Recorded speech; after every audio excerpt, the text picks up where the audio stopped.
for class. No. Do I have to stay? No. You're going to have to write on the board, I will not be late for class. But I think the main theme that runs through all the beading is that really beading is medicine. It can't be just a hobby, but I think to most people, especially Indigenous people who bead, I think it's a connection to culture. It's a connection to spirituality, and you will hear a lot of people talk about it connects people to their ancestors as well. Chances are ancestors would have been doing some form of beading work. So, and hopefully if you continue beading, it might become something that means more to you than just trying to get those darn beads in a straight line.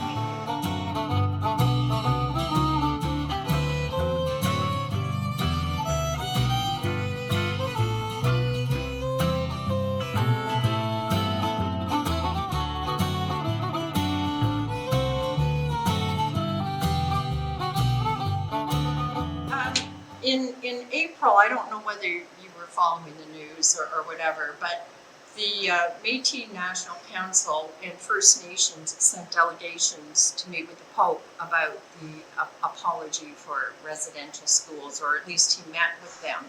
And my cousin, Louise Simard, she's the one with the very brightly colored coat.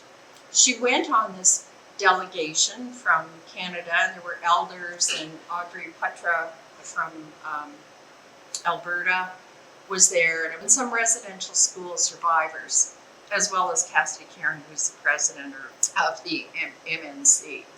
So I had previously gifted a beaded medicine bag to Louise, my cousin, shortly after I started beading, and she said to me, well, I'm going on this delegation, and I don't know what to bring the Pope, because they're each bringing him a little gift. But I said, would you like me to do a medicine bag? And she said that would be great, because our grandmother was a Catholic and she had prayer cards. They had pictures of saints. My grandmother had kept one that a very good friend had given her many, many years ago, and they were quite special. My cousin had these prayer cards, so what we did is we made a medicine bag to hold the prayer cards. So she said the papal colors were red, gold, and white. So that's what I did. That's the back of the bag. And then the front is the infinity symbol on a blue background, which is the Métis Nation flag. And then the fringe represents the sash. So she took that and she gave that to him as her gift to him.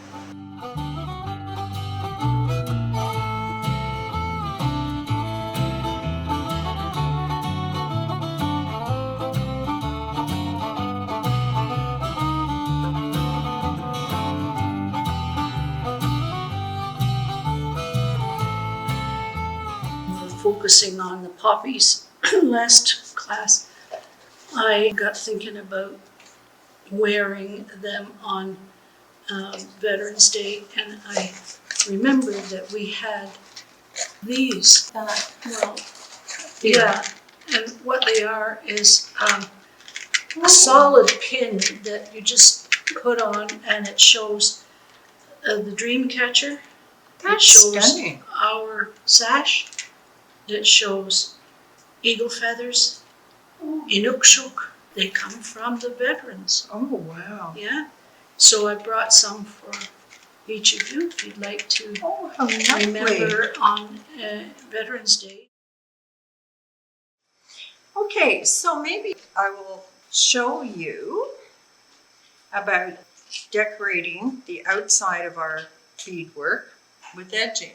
So if we're looking at our little shirt like this will represent the front of the shirt, the white, and then the blue represents the backing.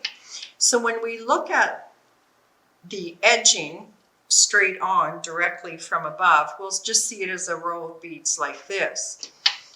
What you will see when you're beading is the beads are sitting essentially on their base, so the hole at the top and the thread will be coming through. First of all, put your needle in through the leather and then the knot will be hidden well inside. Then what you do now, so most people pick up 2 beads and you have your 2 pieces together and you go through. I go through about the same places I went in. Then you come around, so your thread is coming out the back. You come around the front and go up. And then that will tighten them. The first few seem a bit wobbly. Then you take another bead. You go through about a bead's width, push it through. So you've come through, your bead is sitting there on top. You come around the front and then go back up.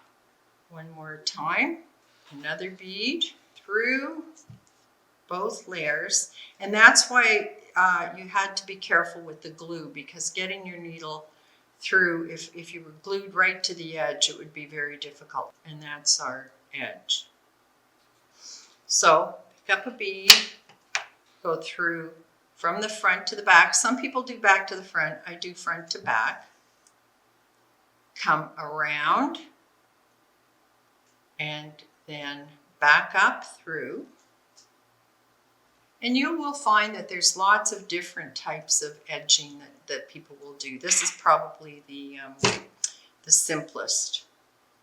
So when it comes to finish, or if you run out of thread, what I usually do is put my needle down between the leather and the felt, and I usually go through there, and you can actually make a little knot here, or you can do that on the inside.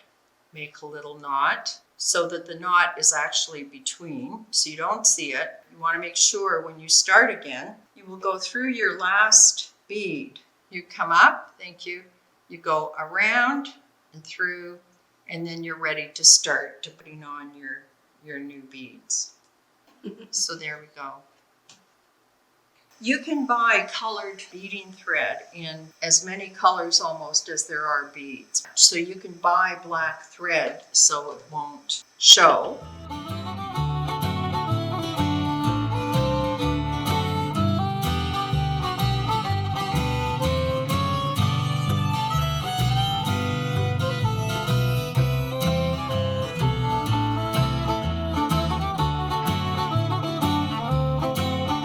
I was thinking about the Métis pleasure in giving nicknames.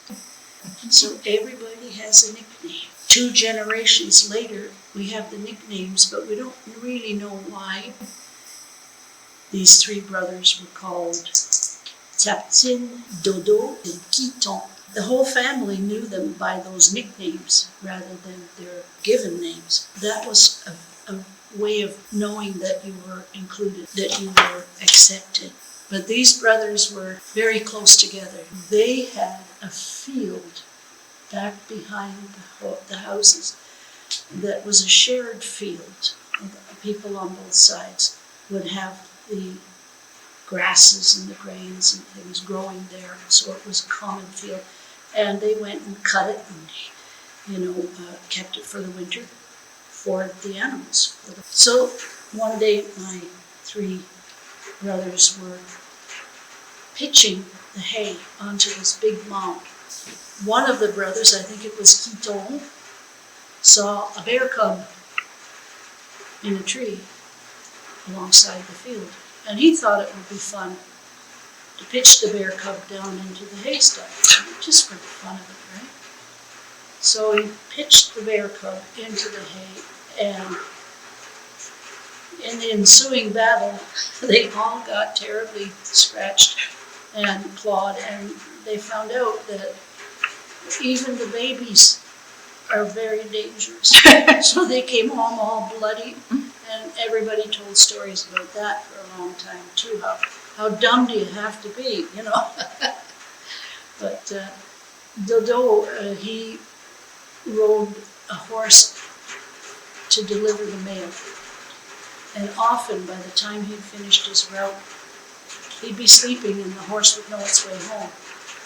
So dodo in French, in the chief, is a way to say sleeping, have a nap, fais dodo. Yeah?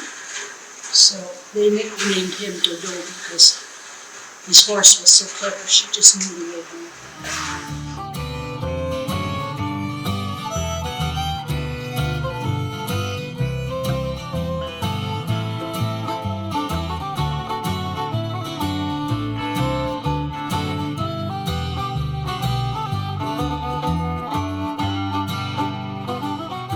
So, needle goes in the leather, pull it through, and I double my thread for these. Put a bead on, you go through the felt and the leather, and then you come around from the back to the front and go up through that bead. I've started just putting one bead on because I find it anchors it better. So, another bead, just steady it, and then you go about a bead's width away, through the felt, through the leather, come up, and then to straighten it out, you go back up through that bead. And that's why for the edging with thread the same color as your beads, it won't be as obvious. So again, go through felt, leather, and try to go straight through. Your thread's at the back, and you come around and up through the beads. So your needle is coming through that top bead before you put your next bead on. Does everybody have that? It's kind of nice to round your corners a little bit. You can actually put another row. There's a double row of black beads around here. Snug your beads up against the original outline.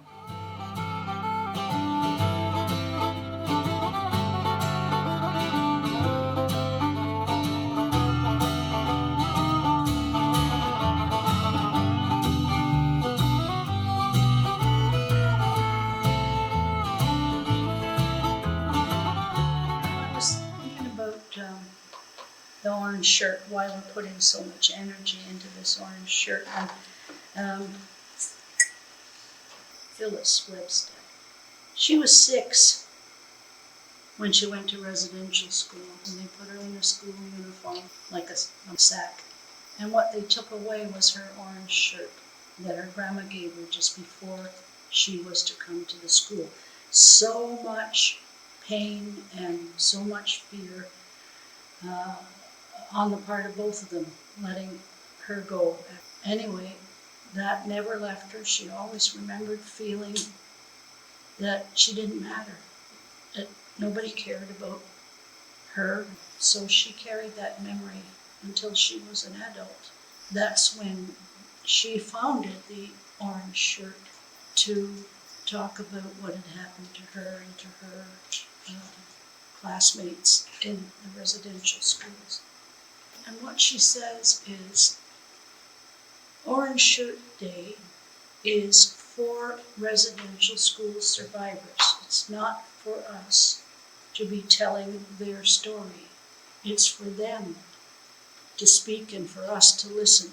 And that's part of reconciliation, is that we absolutely respect in a generous silence that we don't take up any of the space that these survivors need.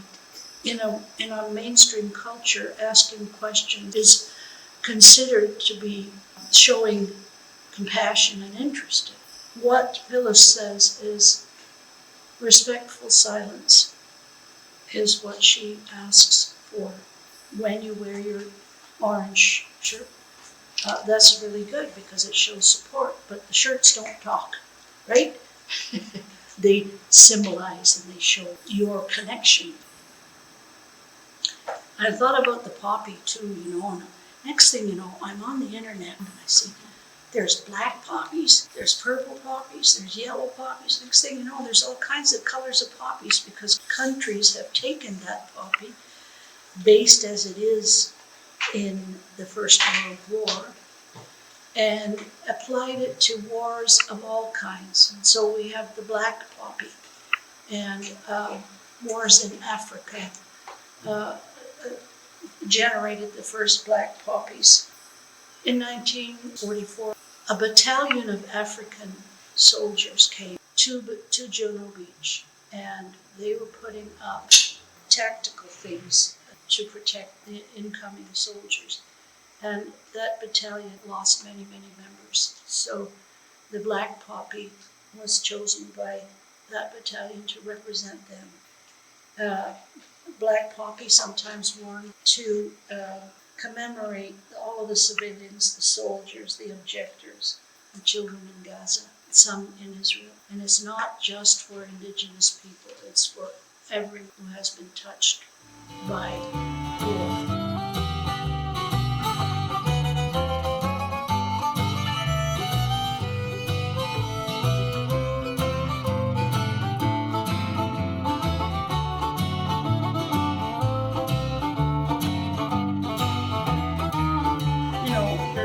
Curiosity, your interest in beading, and the passion that you have for it is inspiring, and it also reaches out and makes connections.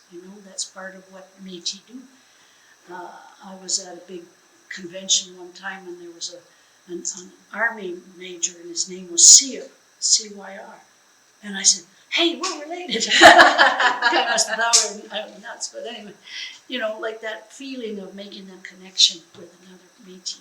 So I had no idea it would evolve to the place where you were willing to risk to drive down from Guelph. It's a fair way. I did a master's there, so I know. I ate Snickers on the way home. I'm so worried. But anyway, to be able to come down and give us such skill that it looks easy when you do it, and the way you teach is just easy, conversational, relaxed, and nobody's under the gun to do it perfectly. It's just really a wonderful way of sharing what you know. And we're not finished with beading. We have board members. We have a dozen board members, and they're all waiting for their beads to come and for the YouTube to be completed so that they can begin. And in that way, they're close to us and they're beading, even though they're up in Iron Bridge and Manitoba and other places. It's a wonderful way to stay connected and stay Métis. So what we brought you is, I called it a beading journal, and of course you're going to use it for whatever you want to. Oh. But this is a gift. Yes. So have a look at it. I'm getting so many gifts. Yeah? Wow. Put your glasses on, girl, so you Thank you. Yeah, so I can. Yeah. Monster. No, it's Moonster. Oh, Moonster. Yeah. Oh It's a my leather gosh. journal. Look Isn't at that nice? this. Yeah. Beautiful. That's beautiful. And it even comes with a pen because you have a Pen. I was looking for a pen. pen. Isn't this, it's really interesting that you mention that, because I have kept journals in the past, none as lovely as this. But I was thinking of starting actually I had a couple loose pages where I thought, I should probably draw my designs and color them in, so I know what I made when I made it. I can take a picture, but it's still nice to have the design there. So, and little notes about it, and that's very, very a beading kind. journal. A beading journal. Ready to Great. bead this. Yes. Well, and well, that's very thoughtful. And Carole also today put this grandmother beautiful turtle. silver turtle on my beading mat. So thank you. Very welcome. You're all too generous. And this is my first time teaching beading. Usually I'm in there by myself going. Unbelievable. And I really enjoyed it. I mean, you were all so much fun and very patient and very kind, and it was really great to get to know all of you a little bit anyways, and I wish you well on your beading journeys, and I would love to have a beading circle. And I'd love it too if Lynn's driving. Because we'll come up to you, right? Oh, that's good. You can hitch a ride. So